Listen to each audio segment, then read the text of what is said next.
was a tumor-headed man. He was unorthodoxly handsome, but he was terminally cancered. He danced a dance that was designed by Mike Flanagan, who I'm pretty sure is not a dancer.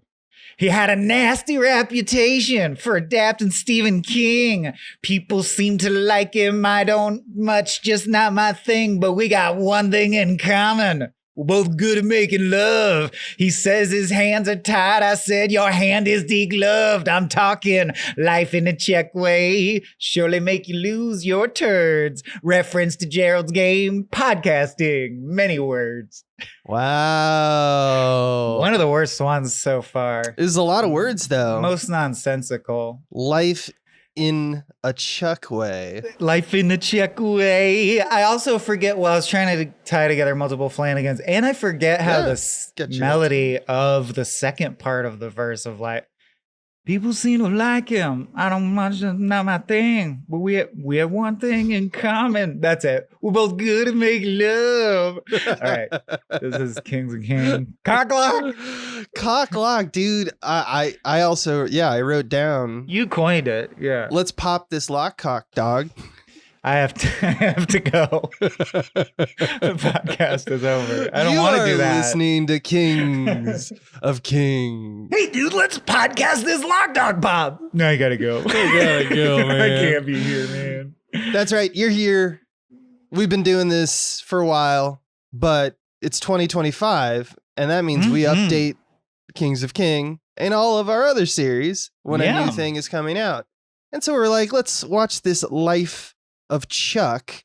And it's not even a very special because we're in the midst of a Kings of King season. This is Michael Swain and Abe Epperson, your titular Kings of King. But yes, the rare movie theater. Although Wikipedia pegs this as a 2024 film. I don't know if it came out in limited release in December or something, but it's in as far as right I'm now, aware, that's all I know. It's in theaters right dang now.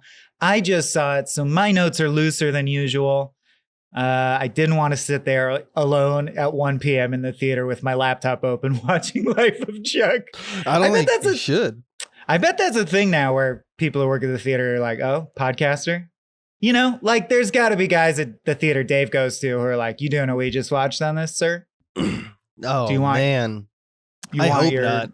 Milk duds, sir? I think podcasters are meek people for the most part. That's true. They're only loud in front of a microphone. Most of them, you meet them and they're like, they skitter. You also didn't take notes till you got home? Like me? Yeah, no. I just kept it in the old brain box. Well, we'll see how our brain boxes operate. There's summaries online. Said we're tired. I when we logged on. Scenes. Maybe not in the perfect order as usual, but I'm struggling less to remember what happened in the movie and more to subtextually wrestle over who's going to take us into the first segment. Is it you? Is it me? Is it him? Should we do it? Let's do it together. Should we do Dome? Okay, let's do it together. Our first segment is Under the Dome. Nailed it. Our best guess puts the dome at 20,000 feet, sir. Did he just call it a dome? You think we might be stuck in here a while? This is where we explain. We should watch Under the Dome someday. I'm interested in that. I am totally unfamiliar with that one. There's a TV show. But like a little diorama. Yeah, but I mean, I never read the book in that case as well. This is where we explain about, I missed my joke already. I made a note to say at the top, I accidentally saw Wife of Cuck, and I tell you, Christ. she contained multitudes. I'm going to go. But I didn't say that joke, so you can stay and we can explain what happens in Life of Chuck. If I may, Abe, I'll kick it off. Yep, and usually we don't say spoilers, but we're going to say it this time just because it is out. It's in theaters now. And if you're not familiar with this, we do deep dive on these, so we itemize scenes a little bit. Yeah, and it is probably going to be a little more scattershot and less of a then the camera swept left to reveal this, which is sometimes the level to which I write notes. But handily, this movie is self-broken into 3 acts that are easy to remember because they're very separated out. It's like there's like 3 set pieces and we see them 1, 2, 3, and they comment on each other lightly. And much like a great episode of my perennially favorite underrated adult animated show, home movies, they start with the middle and then they show the ending and then they end with the beginning. No, they which start in with home movies, they go act 3, act 2, act 1. So act 2 is the okay. same. So it's a standard reversal. Okay, It's just I a guess it's standard not what reversal. So home movies, as they pitched a movie that starts with the middle and then ends with the I forget, but madness. regardless. Sounds like madness. Regardless, it starts with Act 3, the end of Chuck or the life of Chuck. Thanks, Chuck. And I'm going to spoil the whole thing and because I think it'll make explaining the plot simpler. If you're familiar with parts work, which I pimp a lot on this network, or just the idea of the inner chorus, we all contain multitudes, Walt Whitman. There's many different versions of us inside us, code switching, whatever you want to call it, right? All the little me's inside you. I've seen it done in children's book versions. Inside Out is this. Point is, there's all these people in this little town, and their reality is starting to blink out and die. And not only is it believable stuff like climate change and gridlock and racism and fascism and natural disasters, it's supernatural seeming stuff like the world is tilting off its axis and the days are changing length and eventually stars start to wink out, Mars vanishes. Not sure if this happened before or after the 3-body problem, but it uses that similar image of the stars winking out to be like, all right, this isn't just climate change now. And this inspires a couple who were estranged, divorced teachers to reunite because they still love each other enough to be like, well, if the world is ending, we want to hang out. We follow Chiwetel Ejiofor on his journey to get across town after power goes out and there's no comms anymore and there's no radio or TV. And meanwhile, everywhere you go, the only thing that seems consistent is there's these creepy ads that don't say what the product is, that just say, hey, thanks, Chuck. We appreciate it, Chuck. We know you worked hard for 39 years, Chuck. Thanks, man. We celebrate Chuck this day. 39 good years from Chuck. And Chiwetel Ejiofor gets to... I forget the actor's name. I'm sorry. His the woman who plays his ex, Karen Gillian. Taryn Gillians, thank you. No, and they just Karen Gillian. Karen Karen Gillian. Bim bim bill bim bim. And they romantically watch the stars wink out and sort of meditate on what's really important in life. Yeah. It's not the petty shit when the universe is ending. It's the ones we loved, even if they were flawed. Basic, straightforward, like, remember what's important shit. And then they go, did you ever figure out who's that Chuck guy? And they go, I don't know. And then the universe ceases to exist. And we pan out or cut out to reveal that it's a real Dave situation. If you remember the one where I believe Eddie Murphy was controlled by a bunch of little guys. It's not at all. Not at all. Like Dave. No, Dave is a regular guy, becomes the president. Yeah. Anyway, Dave is Osmosis Kevin Kline Jones as the president. I'm mixing up Sigourney a bunch. Weaver. But my point is, we've done this story a million times, and you know it. Yes. It's that they're all the shades of Dave and of Chuck. And Chuck is actually a real guy, and he's dying of cancer at age 39.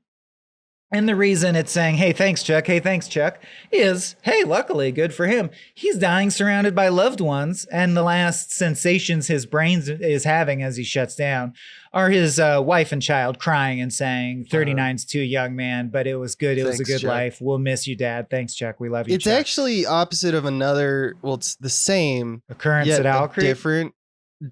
different of another Yeah. movie that we've covered. This is like the positive version, but it's the same idea. Even the non-linearity of it. I'm thinking of ending things.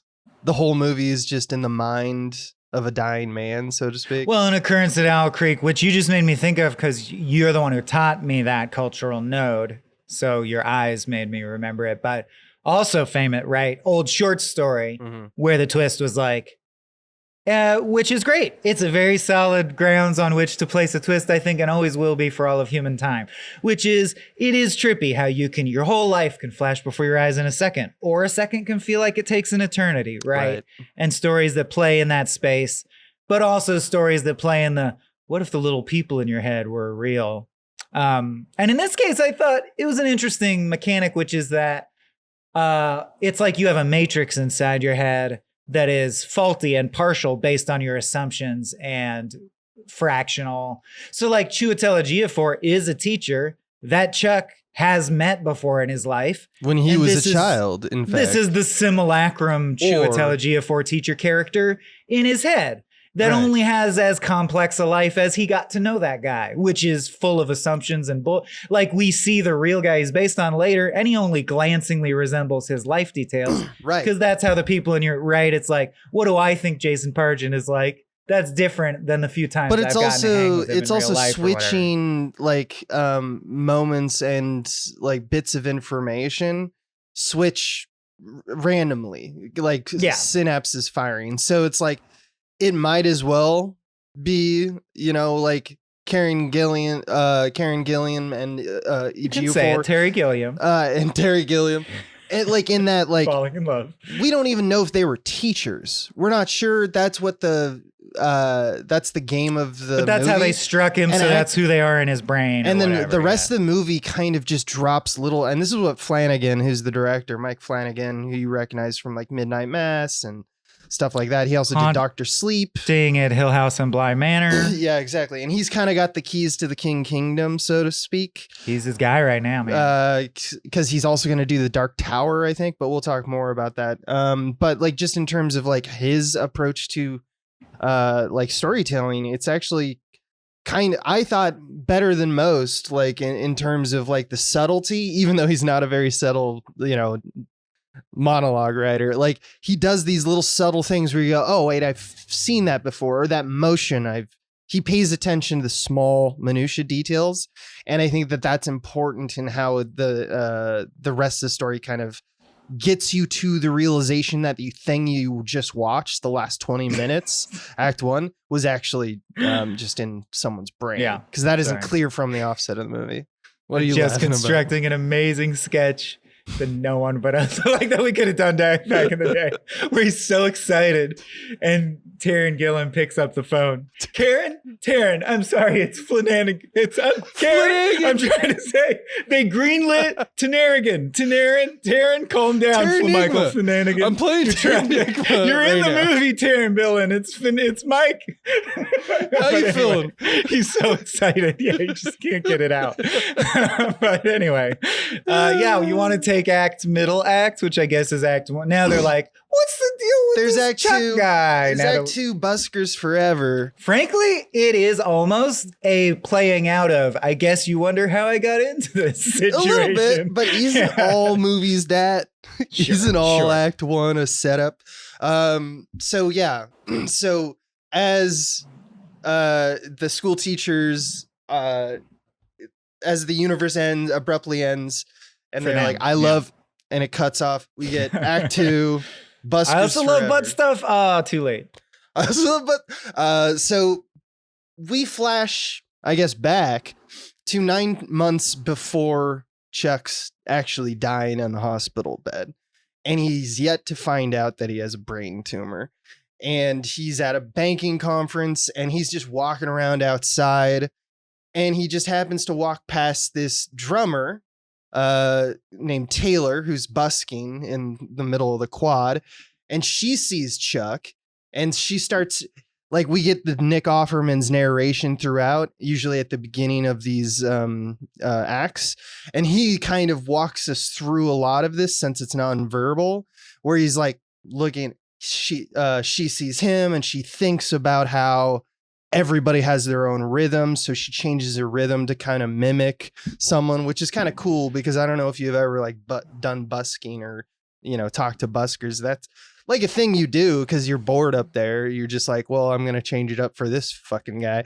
And while she does that, he stops, and then he listens, and she's like, okay, and then he starts to kind of rhythmically move, and she's like, all right.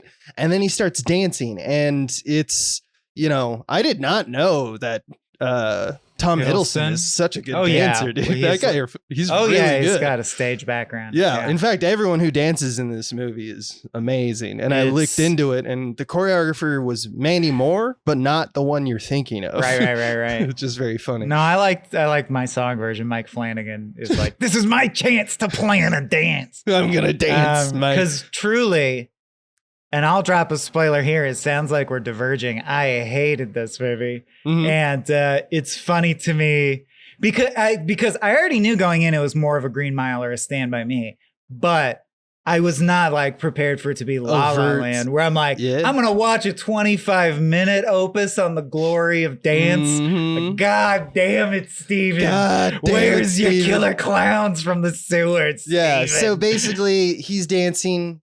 There's a crowd attracting. It's a heartbreaking sequence about how beautiful dance is. And then we kind of cut to there's another character, another figure in the mix, which is the first time. Well, I guess that's not true. Everyone's an intervention technically, but Janice is this young woman who's just got dumped by her boyfriend, and she starts dancing with him. He finds her in the crowd and pulls her out, and they dance spectacularly. Everyone claps, and then they kind of curtsy and everyone walks away, and a lot of money is being made. So the busker's happy, they're happy, and they kind of have this afterglow during sunset where they like follow each other, which I thought was interesting because it's like, I just want to hang out with you now. Yeah, like that was so momentous. Like I feel like I don't want to leave. And I do like the realism of, and then the busker's like, do you want to do it again or like be a band? Because of course they're more devoted to this than the other two. And very realistically, the other two are like, no, not at all. I have other. In fact, and I think to the credit, this is something I do like about the movie and the original story. The narration unpacks for us, like, of course, there's so much that leads to this moment. For example, this touches on, she played a boring beat because he was wearing a suit because she assumes he's a certain way because he's an accountant. And he is an accountant, but he always wanted to be a dancer, right? So you can't just assume a guy you meet who is an accountant doesn't have the music in him. Yeah. Right. I mean, in that way, this is like Sonder the movie. Totally. And it's what are the odds anyone would meet anyone on any particular day or help? And, you smile at her and it helps her day. And you didn't know she just got dumped, but it really mattered that day, that moment that she got a smile from a stranger. So it's all this good. Flanagan writes Hallmark wisdom. Flanagan. It's very Hallmark. In fact, the Offerman says at the end of the section, it's almost as if God made the world just for that moment. For this moment. Yeah. But yeah, he basically, I want to just add one little bit, which is as they kind of part, they're like, what, don't you, like get my information or anything. Like Chuck immediately is like ejection because we don't know yet, but he's going to know when he dies is like one of the big spoilers of the next act, which I feel like you can take. Yeah. Although they're already layering It's there's just like earmarks to make sure you're tracking the timeline, meaning after busking, he has moments where he coughs into the handkerchief. Like he flinches. And they're like, while okay? he's dancing and stuff. Something odd in my head. And he doesn't know what's coming. I'll worry about it later. As we learn, waiting is the worst part. But like, he doesn't know yet. But he's got that brain tumor. Is his childhood, which I would describe as maybe one of the core spooky stories humans tell, which is just, what if there was a room or a mirror or a lake or a cave where you foresaw your death? So it's just basically reveals about his childhood, which is multifold, but the basic thrust is like, he had heartbreaking hardships. His parents died in a cruelly random way that highlights that sometimes the universe dishes out cruel randomness. Why die at 39 of a brain tumor? Why be born an orphan when you didn't need to be? But also, it doles out random miracles. Like, well, it turns out your grandparents are sweethearts. They could have been assholes or already dead. So he was raised by sweet grandparents. And if he wasn't raised by his grandma, why he never would have developed his love of dance, because that was their main way of bonding. And even though he didn't bond as much with his grandpa, ably played by Mark Hamill, Very good. his grandpa taught him the importance of math, which he didn't like as much. And that is part of life, right? Is maybe he would have been happier as a dancer, but he didn't get to be. He got to be an accountant. But you know what? While being forced to be an accountant, he did develop at least an appreciation that his grandfather gave him for math is cool. You know, you can look at the stars and think about how, wow, that's all math. There's art And in you know, everything. anything in the universe. So it's like, find the good in what's before you, but still pursue dance when you have those rare opportunities, right? Follow your dreams, but keep your head in the cloud, but your feet on the ground. And then in the reality of his childhood, his grandma dies, car accident, aneurysm? Yeah, I think just aneurysm. It's just like the vagaries of life again. She's in old. a grocery store and she topples over. She collapses, right? And that's And, another thing Flanagan likes to do is he's kind of on that David Lean kick I talk about, where it's like he likes to go into a place of either violence or a momentous death or something like a tragedy. Get there like a day after it's been cleaned up, and just look at the space. Like he likes to meditate in that space, Flanagan, because it's multiple times. It's in Dr. Sleep, and it's in this where, as a boy, he goes up to the clerk at the grocery store and he's like, "Hey, you know that woman who died? She was my grandma." Dad, that weird mommy daddy Nick Cage dude is here again. Yeah, and the girl's like, "That's a weird thing to ask, kid." And he's like, Yeah. "Oh, but that was my grandma." And she's like, "Oh, okay." And she's like, oh, that's really normal then. I'm sorry. That's really normal to That go was want to fucked up see. of me to Yeah, question. that was fucked Yeah, up. let me take you over there. Yeah, but stuff like that. It's like little meditations on these little threads of like moments, you know. And he's a perfect, or at least that is the correct directorial hand for this story, because King is clearly trying to do that. That's This what is King does, yeah. this is meditation on randomness. It's not, she didn't have an aneurysm because of tack or because it's been 17 years since the last forthcoming of the evil. She had a aneurysm because this story is, why do bad things happen to good people? Why does tragedy strike at random, right? So he's honing And in it's on like that. this huge- Although I do think it's funny that technically you could tie this into his underlying thing, which is just the Shining verse. Like, this house does kind of have the Shining. Yeah, it does. A little bit. It ties into the King verse The in Shining. the sense that there's a cupola.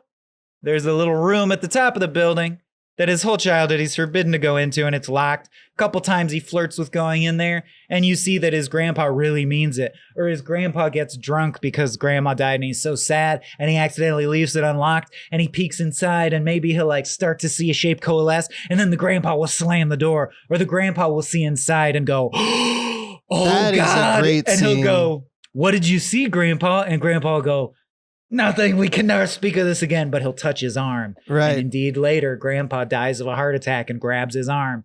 And you realize, oh, it's a room where you see that people are going to die. So, like, grandpa's gone in there a few times, and every time he did, it really fucked him up. He knew his wife was going to die. It upset him. He knew he was going to die. It upset him. He was trying to spare his grandchild the knowledge of death, right? Of It's your almost own death, biblical. possibly, or You're trying others. to spare what is childhood, but sparing your children the tree of knowledge, the knowledge that they too someday will die sick and they'll get sick and die. Yeah. And you try to spare your children that as long as you can. It's a literalized metaphor, but one day the kid is on his own and it's his time to go up the stairs to the spooky room that's adults only and open the door and see himself in bed at 39 dying of brain cancer. And the movie ends with him going, well, I don't care. I'm going to have a good life anyway. So it's a microcosm of the day you realize whether you die at 39 or 99 or whatever, you're not a kid anymore because you realize mortality exists. And hopefully, right, you go the way where you go, well, I'm going to let this make me dance instead of I'm going to curl up and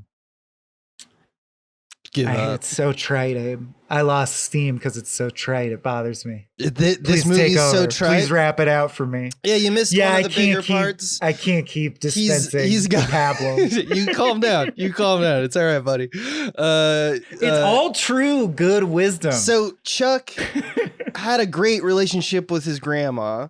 One that she encouraged him to dance. They danced together while she made food and stuff. And so this people are kind great. of coalesced in one of the grieving That's what forms. it's all about, people. One of the grieving forms that he kind of takes away here is that he joins an extracurricular school dance team kind of thing. Eat, And pray, he's love. immediately a natural. And this moves on to the conversation he has with Mark Hamill, who's like, sometimes you're just natural at things. And sometimes you just have to learn the language of other things. He's like, kid, you are a natural at accounting. He's like, yeah, but I'm also like a natural at like dancing. Because as it turns out, he's like he's the best dancer on the team. And we don't know exactly how much of this is like false memory, because this is something that Chuck will do. And we've shown that Chuck lies. Chuck lies to himself, maybe even. And so there's kind of a veil over this entire movie about like how much of Big Fish is this? How much of this is Tall Tales? So we're unsure of it, but he has this spectacular moment that's an echo of his moment in Act 2 where he dances with the random woman who just got broken up with, where why not? It's wine o'clock somewhere, the cutest girl in the class, Kat, bless this mess, is also on the dance team, and they're like super good together kind of thing, and they dance the pants off the Back to the Future dance, which is like the spring fling. But it never becomes sexual. No, it's just two friends dancing, just having a good dance. Right. It's just about the magic of, again, very true. I had this moment. When you go from the hot room that the dance is in out to the football bleachers and they're empty, and you're just under the stars and you're hot and it's cold, and you're in a fucking tuxedo and you're 14 years old and you're like, life is awesome. Yep. Like, I think many of us have had that moment, specifically probably at night at our high school campus. Probably. Where you're like, this is amazing. Soon I'll be an adult and I'm going to go out and just the universe, man. And he has one of those. Who cares, Abe? Who cares? Well, who cares about any of it? You're right. No. Embrace nihilism. No, say it. Say it better. Say it in a way that isn't annoying to me personally. So that's basically, he injures his hand when he's outside. I care about things. My heart is full of wonder. And then we get that scene where he goes as a 17-year-old kid, who was a kid who was in The Baseball Kid in Dr. Sleep, by the way. He inherits the entire house when his grandpa dies, and that's when he goes to see I've never heard that word because it's a New England, like, cupola? Cupola? They said a cupola. I've always said a cupola, but it's just that type of like rotunda at the top of a house. Yeah, kind of an attic, but more of just a circular room. Yeah. Anyway, that's the room, and that's where he says, and this is what Michael loves. He was telling me about it off screen. But the view from that cupola sure is beautiful, isn't it? It's mundane, but beautiful. That's like right. Things are, That's true. Like life, Swaim's favorite line in the whole thing: "I am wonderful. I deserve to be wonderful. I contain multitudes." And then he walks out. That's not your line. Your whole money line. That's the resonant line. That's what. And that's what my. Let's get into. Can we? Yep. Can we move on? Yep. All right. So that takes us to. Is it? No, it's Skeleton Crew. Is it? Oh. Something in the mist! Shut the doors! Shut the doors! Right. Then I'll save my tirade. But I'll say that part of it because I started the sentence. And I swear, if people are getting frustrated, because sometimes it is frustrating to hear a host shit, I'll stop shitting. I want to say all the wisdom he gives is true. And so Stephen King, I feel like, has lived to be an old man who has the real core wisdom. And it's the same stuff I want to teach my son. But if you're like me, for whatever reason, maybe it's a kind of irony I need to get over that's endemic to my generation. If you can't just say it. Look at that cloud. Life is hard, but that's what makes it meaningful. Say it better than that. Say it in a better, more clever, less sweaty way than that. And I think nothing exemplifies that more than the fact that his resonant line is someone else's resonant line. Well, Carl Sagan said blah, blah, blah. Walt Whitman said blah, blah, blah. Yeah, in their stories about this. You do yours now. your final I'm gonna die soon wisdom story about what sums life up can't be a Carl Sagan quote plus a Walt Whitman quote. That's Why? cheating, Abe. It's That's cheating. not cheating. That's I can't literally say- not cheating. That is, You know what's filmmakers have been really- doing that for years. Homage is a thing. You know what's really poignant about life? The movie A Serious Man. Let's cut to that now. Directed and written by Michael Swaim. Like, this really feels like Stephen King wrote a book of quotes, including like, I'm wonderful and I deserve to be wonderful as a paraphrase of Howl. There's like, yeah, all right, Skeleton Crew. Stephen King wrote the story it's based on. It's my understanding. So he's just stealing all this stuff from Stephen King, is what you're saying. I'm saying the wonderful thing about language is there's a million different ways to say I contain multitudes. Walt Whitman and Dead Poets Society already called enshrining Walt Whitman as your resonant thing. That's my point that I do want to say is good is when he goes, it's true though, dancing and math and shit are the good things. I'm like, yeah, you're not wrong. It is very clear to me that the way in which this movie, just looking at like Reddit's response to this movie and stuff too, and just seeing online what the brum it's just too is. sweet for me. No, it's absolutely, you are this sentimental at times. I've known you for a long time. This movie is the kind of movie that if you go into it, it's like the Ted Lasso in 2020. You know, I need a breath of fresh air because of all the negativity in the world. If you're really in a dark place, it might snap you away from it. It also might make you even more livid. It just really depends on where you are at what time. I can buy that, but I will point out things that I really do think it's, so I didn't want to bring up my own novel because I don't think I'm a better writer than Stephen King. What a fucking thing I've only written one thing, but I know I think the same things because my novel says much the same things. Isn't your titular thing, it is what it is, which is just a general idiom? Yes, but I would argue that I do really interesting, challenging things with it. And my point is, buy his book. That could make him better. Like Stephen King said, I don't need to be clever or challenging about it. I'll just tell you the secrets to happy living and healthy living in a clear, straightforward way. And I'm like, you can't do that, man. And that's just my sensibility, which truly is just my sensibility. I'm like, you got to hide it. You got to make them work for it. So they have the dawning revelation. Oh, that clock represented the lesson. And he's like, no, I'll have Nick Offerman literally read into a microphone.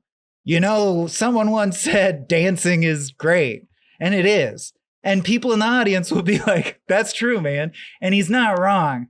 But I'm just saying, it's so beyond, like, truly, the first act, if you watch this movie a second time or play it in your head again upon walking out, the first act boils down to a guy telling you, you know, as you die and your brain shuts down, inside you is a magic black man telling wisdom to another magic black man who's also wise. Like it says, who reminds you of his father and smokes the same pipe. Right. Inside Chuck dying is like an old black man explaining life's wisdom to Chiwetel Ejiofor, who then explains to Karen Gillan something Carl Sagan said that really puts life in perspective. And then later in the movie, we actually see again the real clip of Carl Sagan delivering that famous speech.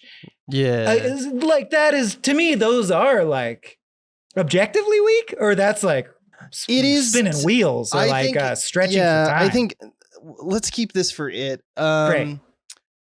I've ruined the whole. Yeah, you ruined the podcast, Joe. You ruined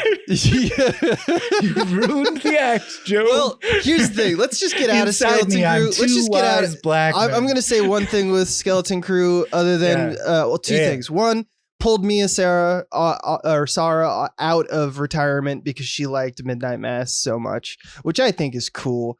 I like it when like what if Rick Moranis were just to one day be like, oh, I fucking love that. I want to work with that guy.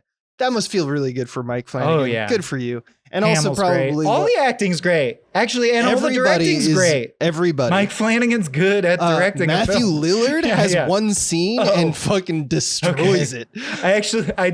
Okay. My note was, man, Matthew Lillard sucks in this real bad. Really? And I thought him so he has the same function as Shaggy. Like he's literally walks into the movie and goes, He's a guys, dum-dum. we're so fucked. Exactly. I gotta get out of here. He's perfect.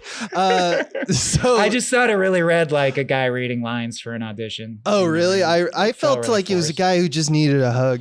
But people who know this pod know this.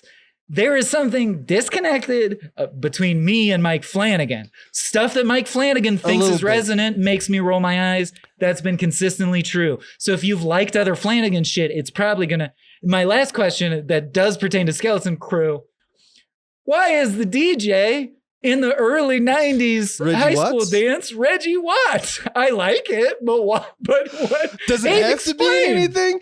No, I just am like, I wonder how that came to be. What a cool. I mean, They don't everyone zoom likes, in on him. He has no lines. He's out of focus the whole time. He doesn't even use the loop pedal.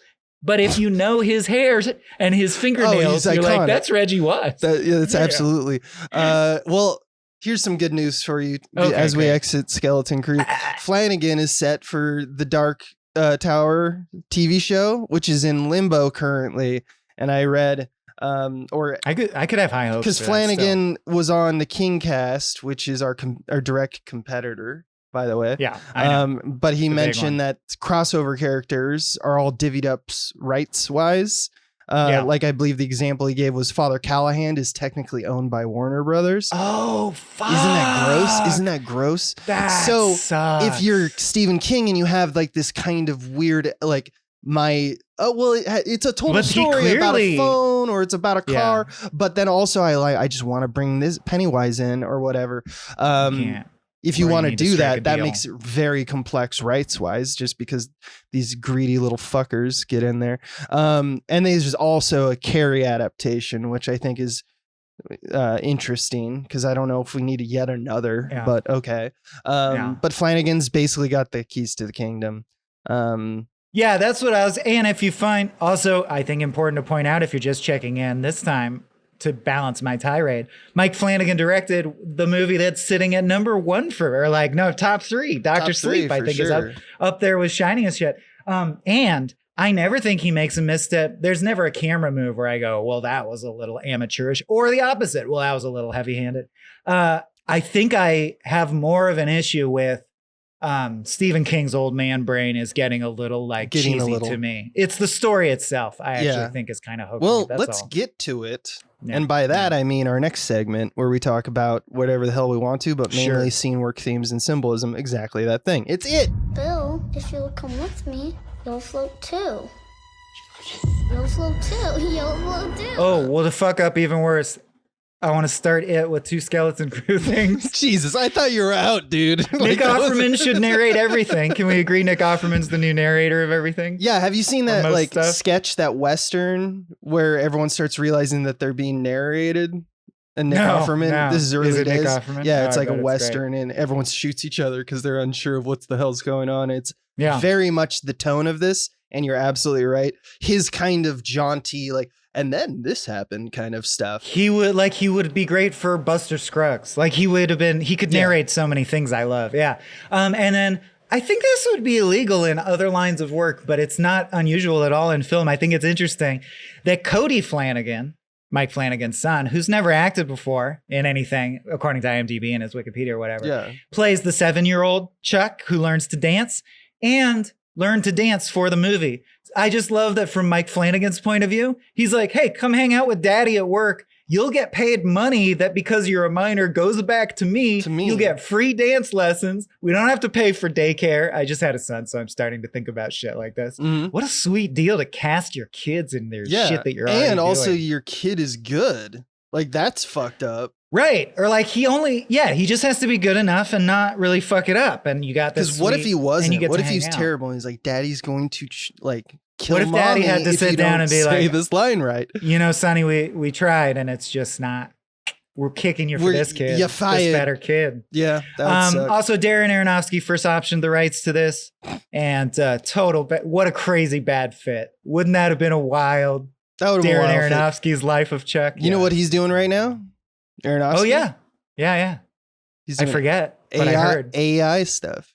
Yeah.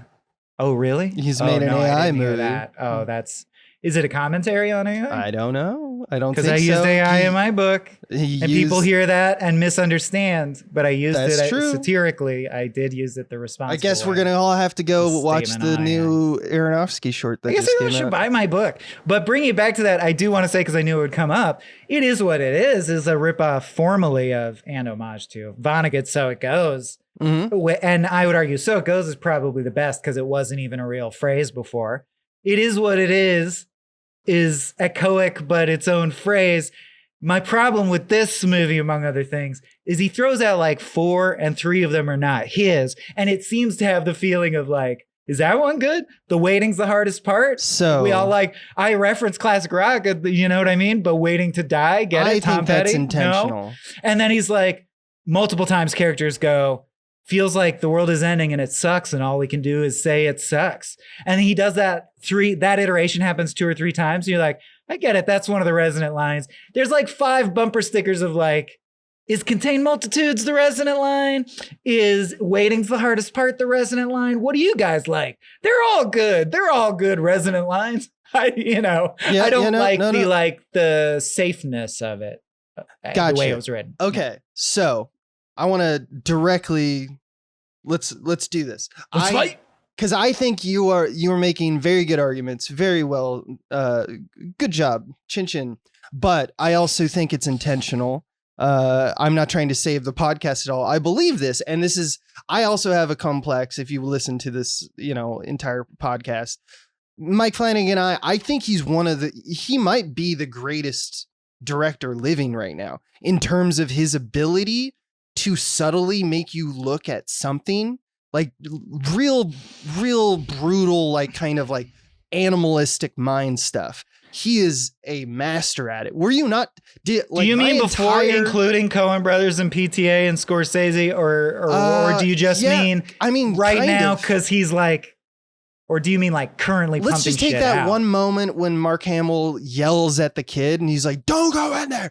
And did that not shake your theater? Because my theater went nuts. Like everyone flinched. And it's that kind of minutia, his editing and stuff that I'm talking about. Not necessarily. But it doesn't touch No Country for Old Men, the foot shadow under the hotel room door to me. I mean, it's close. Like he's still not playing at the level of the Grand Masters. I don't know. I think he is a Grand Master of the moment. I just think that he's overwrought, and like there's a bunch of other stuff that I would say, like his monologues and the things he writes, but that's not entirely on him. Like you mentioned, like I don't. House of Usher really made me also lower my estimation of him. I don't know if you saw that, but it made me think of, you know how well this movie is about it. We have simulacrums with people inside our head, and it changes them. I've come to think of him as like a pretty dumb guy, like almost like like the Da Vinci Code. Yeah. I do. You're right. I have a chip on my shoulder of like Mike Flanagan seems like a pretty simplistic thinker. I love it because I'm a dumb guy. And I think this still is in line with that. it's you're absolutely right. I think that all the things that story matters, especially to you, and just knowing about how you ingest story. Like to me, a serious man is better because like it's harder to understand. Average on all the stuff that you really care about deep down, and why when you were in that moment where you were like, I want to become a writer, like you list your top 3. He's got like a C average on that stuff. But for some of the stuff that happened to me in my multitudes, there's a few A's in that category, but also the C's because we're all we're like October Sky is not fancy or artsy fartsy, but it is the thing that I care about, which is the emotional moment is crystallized beautifully. It's so beautiful. Yeah. That's more of your jam. Yeah. I think that all of this, you keep reminding us of the fact that it's like almost quotationalism and not even craft at this point. And you mentioned also the narration and you mentioned the dance. First off, the narration taken directly from the book. Oh, I assume. which I believe if that's people how are you looking should do for, it's the collection of short stories called If It Bleeds, If It Bleeds. which has the Harrigan's phone on it as well. So and the rat. that's which one I thing. have That read doesn't one. explain away nonsense. I'm just saying. That's No, good no, key and context. nothing against the narration. I think a defensible use of narration, of course, is when you're adapting a book, and he only heavily uses it in the sequence that takes place entirely internally. That's when you would use narration. And then Like, the two that's totally dances. fine. The two Yeah. dances where everything goes magically. It's a magic night for everybody. Is it not also an echo of the fact that he only remembers dancing with his grandma That's why they do that because they repeated. watched movies together. So like Rita Hayworth movies specifically. Shawshank yeah, reference. exactly. Shawshank shout out. So I feel like there's something about quoting all this simple stuff and the fact that the dances feel overtly fake.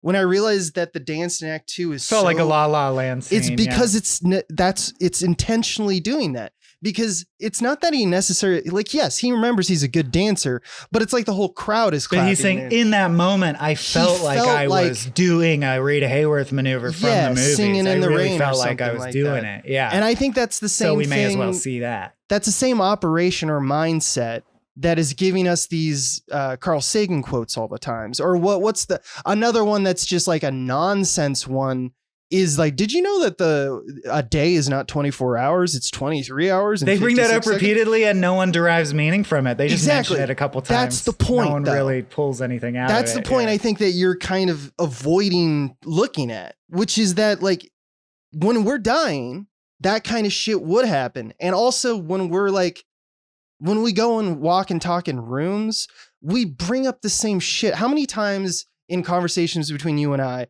have I brought up the same fucking shit that we always talk about? Right, but this movie is not going for that kind of veritas. It's clearly made up and wears on its sleeve that it's a made up supernatural magic multi-part thing told with chapters and a narrator like a fable. True.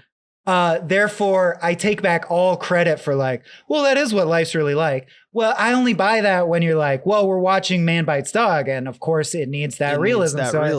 I would say I challenge a film like this to be, I'm like, okay, this is a fable. So now I'm going to judge, fables are for teaching lessons. So what are you actually telling me about life? And you're inviting me to ask, is it true? And did you say it well? In this case, I think it's true. And they said it all right, but not great. I do think it's cheating to be like, you know what really sums up life well? And then open your mouth and cut to Carl Sagan on TV saying that. Like that team earned that. Carl Sagan earned that. That was a show. You're showing it. I watched that show growing up, dude. My dad sat me down and showed me Cosmos. You can't just show Cosmos in a movie and make me feel like you thought of that. It's not fair. It's not fair. That is a valid argument. Totally valid. I would also question your assumption that fables are necessarily always supposed to be moral tales, especially in this day and age. Yes, if we go back to like Greco-Roman times or whatever, that was entirely. But did you not get the impression that this is Stephen King as an old man trying to tell people what really matters about life? Dude, that's what I've loved the last 2 to 3 years where all these dying old dudes are like, it's kind of weirdly like Megalopolis. Yeah. Totally different. But it's a guy who has a blank check going, I'll tell you kids what the fuck Gladiator is up with 2 life. as well. Yeah. I would laugh my ass off if there was a Marcus Aurelius quote in this. But and again, I want to reiterate my positive take, which is I walk away from imbibing this story thinking Stephen King is probably like a good guy with his head on straight. Oh yeah, who's observed, who has a working heart and has observed many of the things I have. This just came off to me as like, man, I walked out of the movie theater thinking of that Cody song, being good is good. That encapsulates. It's Dave Matthews Band impression. Yeah. Because like the things that this movie says are good are music, dance, math, love, family, and resilience in the face of trauma. Yep, that's All the correct. boomers. All true. That's the boomer Those stuff, dude. are all good Because it things. encapsulates their generation. Because But I it's liked like, we the way had our free Magnolia love, said it. We were hippies. Yeah, you like it when Gen X does it. I like to feel weird. Actually, I like to feel challenged and not understand it immediately. I like to have to work for it. Is what I've really learned about shoveling myself. it into your throat pretty hard. But it's also King, baby. The movies like this come every now and then. A movie comes into existence like this, like Cloud Atlas. I mentioned Big Fish. I would even argue adaptation. A lot of Charlie Kaufman's work. The Fountain, Aronofsky. We were talking about Aronofsky. And I would say, as a moral fable or statement on life, The Fountain's way more confused than this. You're for like, sure. what are you trying to say, dude? But the idea is that like these movies have big sights, big stomach, and they're trying to like stick the landing. And it's what they're all trying to do is trying to sum up the universe. And it never ends well. Because I think that I know in Flanagan's head, and probably Stephen King's mind as well when he wrote the short story, the whole humanity is a calendar year thing. Like they wanted the structure to be interesting. They wanted to, but they realized they couldn't make this movie to have like the last 10 seconds of the last day be your climax, that it's all momentous and all human all of a sudden. I mean, you can argue that that's, but it has been done. Kind of what they were trying to do with the room. And there are a few times where filmed fiction has made me feel that way. The Kind 6 of Feet like Under a season glance finale is at the it. first one that springs to mind. I one. actually felt like I was like the dude A in part of 2001, something, like yeah. I was witnessing the culmination of something happening We've in all real had time. that moment. Yeah, it's and, the moment that Nicole Kidman's talking about. With I think this movies. movie is going, or a book, several books have done it, but Yeah. a lot of fiction, I think we used to call it the Great American Novel, which is reductive because of American, but the idea of like, well, what's your next book about, guy? Just life, man. Just everyone wants to do one of those, right? It's just everyone wants. Everyone has one in you. Yeah, of course, because And- you've lived your life and you've suffered and you've learned. Yeah. And you've learned, and we've had this kind of unspoken kind of reality that we all share. So it's the unconscious screaming and gasping out of us through our art, and that is to or just me, tapping the sign. Like if Or, you're yeah, like, or just getting, as "Hey, I leave bye." this world, I want to point at the three things. Don't forget, you guys. Don't These forget. three things really matter. Believe. Okay, bye. Yeah, second yeah. Ted Lasso reference in this fucking Dude, well, Bill Lawrence as a whole, I could do like a Jamie Loftus style deep dive on Bill Lawrence. He's such an interesting comedy voice. the things he wants to say. Yeah. Well, he also did Scrubs. He's done a bunch of shows, and you can watch his relationship to like racist humor that's totally unacceptable now evolve. He's such a chameleon. It's very interesting. He clearly, in my mind, callously decided that uplifting hope would be really marketable at this moment and made Ted Lasso and did a good job. And he knows how to just turn on heartwarming. But to me, that's almost a despicable trait to be able to fake heartwarming that well. It makes me suspicious of you. That's interesting. I Yeah. wonder if it's one of those things that it reveals he probably really means it. something about you. about It's probably, But I something think about it's a- trust or not trust. it's or a something. learned response, I think, because sometimes you realize that they're snake oil salesmen. Last thing I want to say in it is But all of filmmakers are. I in a really way. loved the use of an implied king bully who then doesn't Do he it. didn't go off. He didn't hurt anyone. But Yeah, you know he pulled who? a real That kid with the feathered Fableman's, hair had every reason to beat the shit out of our guy. which is But hilarious he didn't because do it. did Good you for notice him. he was wearing the Marty McFly because it was Back to the Future? He's So like, I thought I was the main which is character. like I love Back to the Future, which is another example of like he's just pulling from other stuff. Maybe his this own is a little bit childhood, more right. expertly done, but the idea Yeah. that like, well, if Marty McFly is kind of like George McFly, he would be the bullied, and then we see, Right. and then we just see a guy who looks like a bully with the Marty McFly stuff. It's like a mind fuck where you go like, is he a bully or is he gonna get bullied? What's going on? And I got to be honest, probably just because my dad's gay, I'm queer and have had a lot of gay experiences along the way. Although I'm married to a person with a vagina now. I really thought that and was so the movie you're just making me realize that it is as simple as like, right, so if your thing was cats and he mentioned cats, you'd be like, oh, this is cute though, because for a second I thought, because they were building like how there's no romance between them and he loves to dance and he's a confirmed bachelor CPA, I thought he was gonna go out and end up making out with the bully guy. Ooh. And like the twist was going to be that night they were making out against the fence and that's how he cut his hand. And I was going to be like, this is the greatest, most touching movie ever because it equates realizing you're gay with realizing the universe is beautiful. And it's just reveals that I'm like just as simplistic in my own way. Like if he had hit the right checkbox, I would have been like, that reminds me of my dad's struggle. Exactly. And that makes it valid. Exactly. Which I don't think is wrong to know about oneself. I think everyone can like, it's just one of those things. It doesn't make the movie better either. It just makes you realize that like the propaganda that we kind of spit out about like how movies ought to be made sometimes has holes in it. Like you should almost never say should or ought, because who the fuck are you? About art of any kind. Someone can go, I like this footage of just a tree blowing in the wind for 90 minutes. They're just as right. Like you can't take that away That's from them. why I just sit under a tree and when people come up to me, I go, get away. That's the movie. Life is so beautiful, I can't take it in. Plastic bag floating. Please don't talk to me. Please don't talk to me. I do love, but I love how we'll all sometimes fixate on, like one guy was like, and it's Alan Ball. It's the 6 Feet Under guy who just shouted out is great. One guy was like, you know what encapsulates all this to me? The underlying love of God or the universe or math or music, a plastic bag floating in the wind. And I love that as a culture, we're all like, that's not a good one. No, that sucks. That one sucks. That's stupid. But also then Katy, what's her name? Kate Perry did like, I'm just a plastic bag. And then we're like, that plastic bags are in again. And Katy Perry's out. We're like, you know what? They're out again. Yeah. Imagery. Symbolism can be anything and we can rob it of its meaning at any time if we want. Yeah. Holistically and individually. I will say getting over yourself and your own taste, which hopefully is the one good thing I'm modeling, realizing that it doesn't matter that I think it's smarmy and condescending. It's not. Like, that's just how I feel.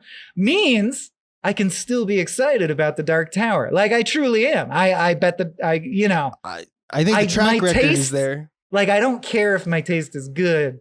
I just want to like stuff. And I think that's good about turning 40. Yeah. Yes. I still hope Flanagan succeeds and the next one's great. To be able to say to oneself, you kind of, not that your opinions suck, but like your opinions don't matter. And at the same time, be confident in the validity that you have an opinion and that's okay. And everyone has an opinion and that's what everyone's doing is A, healthy, B, kind of what this movie's about. And podcasting about film, because I do realize the irony of decrying on a podcast, having an opinion or saying it's worthless to have an opinion about film. And I think what I meant is it's objectively worthless and, but subjectively it's full of worth because this is fun to me. That's what the worth is. It's just fun. Right. And that's what I meant in my Great American Novel when I say it is what it is. It is what it is. Everything is just the thing. You think everything's leading somewhere, but it's not. The thing itself. That's just to remind yourself. That was well done, sir. Yeah. Because you just made a stand. I took a stand. Time to make your stand. So yeah, let's it was all leading somewhere, and that is the last part of this podcast where we actually rank it. I hate ranking. I've been very vocal about this. I'm sure you don't care, listener. I've said since the beginning, ranking is dumb. This is a funny bit to me. This is because as it continues, the list gets longer and longer until we're repeating just long lists of information you've already heard dozens of times. Then it stopped being funny to me. Now I wish we didn't do it. Exactly. That's where it's because there's just too many. So we've also decided this season that we're just gonna do a chunk of it. We're not gonna read all 31 movies that we've covered. 32 at this point. 32 now, counting Michael Jackson's Ghosts. Oh yeah, that's my number one. But it counts. Yeah. Yeah. How funny would it be after all of this that I have it placed like considerably lower than you? That would be a funny bit. And I hear there's podcasting duos I love where they'll be like, and then you rated a 5 out of 10. What the fuck was all that? Well, it's Throughout the because episode? also Yeah. I usually make these rankings before I have the conversation. There was 1 or 2 that I actually altered because you convinced me during the podcast that my ideas were bad. And I don't know if I've ever convinced you. Actually, no, you're doing it now. Oh yeah, you have multiple times, and I think you're doing it now. Nice. I think like I'm infecting you with my brain. It's called a brain infection. Damn. Yeah, no, put it where you feel, dude. Put it where you feel. That's what I did. No, but here's the thing. I put it where I felt based on gut check, which is what I usually do. Yeah. Meaning I look at the list and go, was that more fun than that? No, because comparing moving down. movies is that so more hard. fun than that? Going down. Yeah. But now that we've discussed it, I actually am like, but it is better than that. It is better. That's It's right. I was responding emotionally. If I was responding judgmentally, it is better than that. It is fuck. And I it's better than that. Okay, so you've placed I take it back. This is the most, and I didn't do that because we're talking about it. I genuinely felt the move was required, but you just bumped him up like 9 slots. Ooh, that's because I've had time to calm down. And if I take my emotions out of it, like my eye roll, get the fuck out of here. Like if I take that out of it, take that out of here. It floats up significant because I'm like, well, it is better than the monkey. I mean, at the end of the day, it's king, baby. I respect Mike Flanagan more than what's his name, long legs, Oslo Jerkins. Oh, slow Jerkins. So now he's in between 5 and 20 for me. How about you? 5 and 20 for me as well. Okay. You want to start at 20 and count up? Yes. All right. So for me, the 20 is like the demarcator of that's the bottom of what I call solid. The next tier below that is the mediocre films. So 5 to 20 is actually, for me, the solid to the elite. And 20 for me was desperation. That's the bottom of the barrel of what I would say. I'll watch this again. Okay. I'm just wondering if that's because I would not watch Desperation again. You know what? That is true. Same exact line. My number 21 is Running Man, and I don't believe I'll ever watch that again. And my number 22 is Thinner, which I hate watching. Like it repels me. Yeah. But my number 20 is Christine, which I was refreshingly surprised by and would watch again. I was like, that movie was better than I thought it would be. Yeah. Haunted car movie. My 19 is Creepshow. My 19 Classic. is Apt Pupil. My 18 is Needful Things. My 18 is Dark Tower, which really moved Life of Chuck up because it stands out as it's not as bad as Dark Tower was. Dark Tower That's like sucked. a low watermark, yeah. And I love Matthew McConaughey. That's probably Lost why I Bus. put it so low. I was like, you guys had all this and You fucked had it? this is his most epic thing he'll ever do, and you Because it's probably a more interesting film than or not interesting, but like fun to watch, pleasure to look at than like something like Desperation, which was a TV movie. It's Western horror like, fantasy. Desperation it's a genre has we more get going so on. little. Yeah, anyway. Where were we on? 17? 17. 17 for me is Green Mile. I know you love that one. ACAB. 17 for me is Pet Cemetery, the 2019 one, which wasn't bad, just kind of boring. Yep. I put Apt Pupil at 16. Cool. For 16, I put Cat's Eye, which we covered last time. For 15, that's where I put Christine, slightly higher than you. So for 15, I put Cujo. So I just realized it goes pet, cat, Cujo, monkey for me. Nice. My 14 is 1408. Mm-hmm. My 13 is this film, The Life of Chuck. My 13 is this film, The Life of Chuck. Nice. Interesting that you're like, I really liked it. So much so that it's 13. And I'm like, I thought it was pretty weak. So much so that it's 13. Can you name real quick like the 5 films? Mine is like better Creepshow, 1408, Carrie, Gerald's Game. So he beat himself. Like I have Gerald's Game up there. Oh yeah, for sure. For me, the next 5 is like Running Man, Cujo, Cat's Eye, Gerald's Game. Yeah. So and that's into the elite. I put. I guess Gerald's Game ultimately at the bottom he's hit and miss because there's multiple I like, but Midnight Mass really just bored the socks off me, and then Follow the House of Usher. I was like, this is bad, like a bad show that would get bad, that you would rate badly. And once I don't again, know what happened there, but once again, Dr. Sleep is in Anyway. my top 5. Dr. Sleep's my number 3. Yeah. Yeah, my number yeah. I have It's this, above Stand By Me, which I did not think would that's happen. crazy to me. Stand Yeah. By Me, I grew up on that movie. So, because just as a refresher, we haven't done this in a while. To me, it's Shining, Shawshank, Stand By Me, Misery, Dr. Sleep.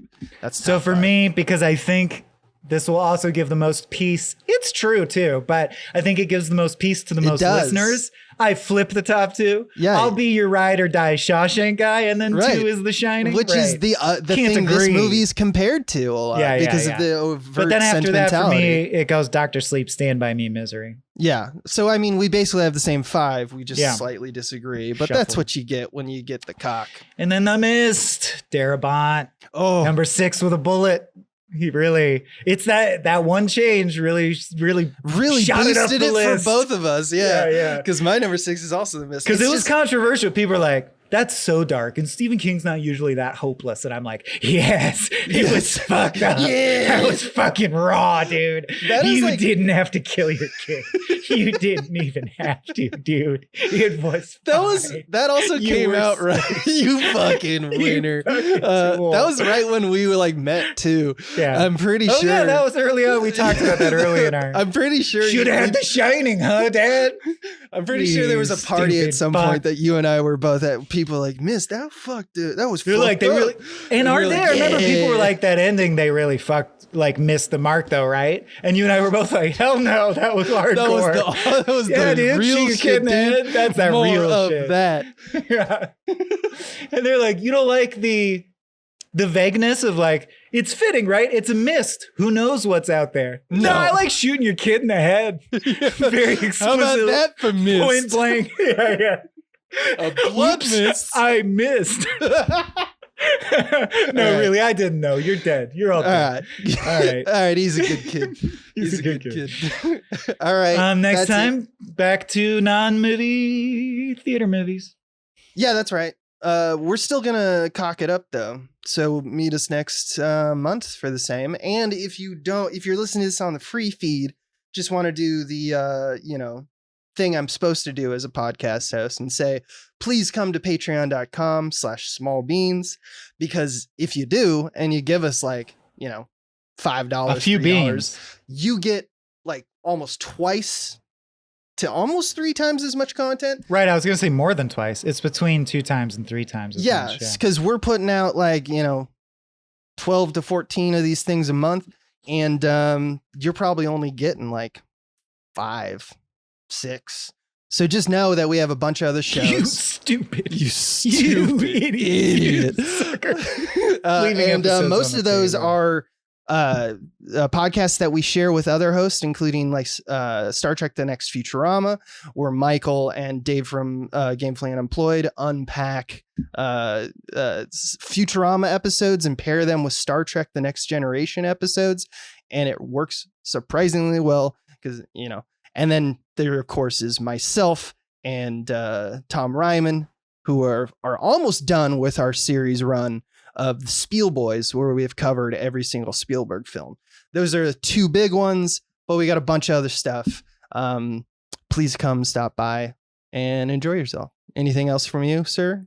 No, just that I'll mention it on mic in case it gets big reaction in the comments, but you make me realize, one day when something runs its course, maybe Escape from the Multiverse or something wraps up naturally, I'd love to do a series that is all the movies or shows or whatever, probably that's life, man. That's all of it. Because I can think of a bunch of movies that are trying to be like, and that's human life.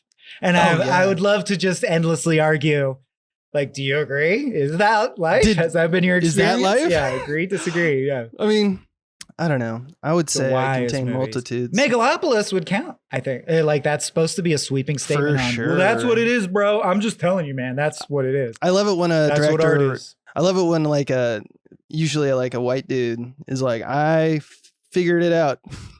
I love it when humans are like, I've come to a place of peace in my life journey. I'm sure the stuff I learned applies universally to everyone. Like, you guys should all just learn what I did and do what I did. Yeah. Like, we always think it's generalizable. I mean, it all comes from like Ulysses, dude. James Joyce. He's like, what if all of eternity was in a single second in the dream of a normal man? I guarantee you a caveman thought of that before writing was invented. Dude. Yeah, Ung. The writings of Ung. Dude, he fucking ripped, dude. Let's get the fuck out of here. Steve.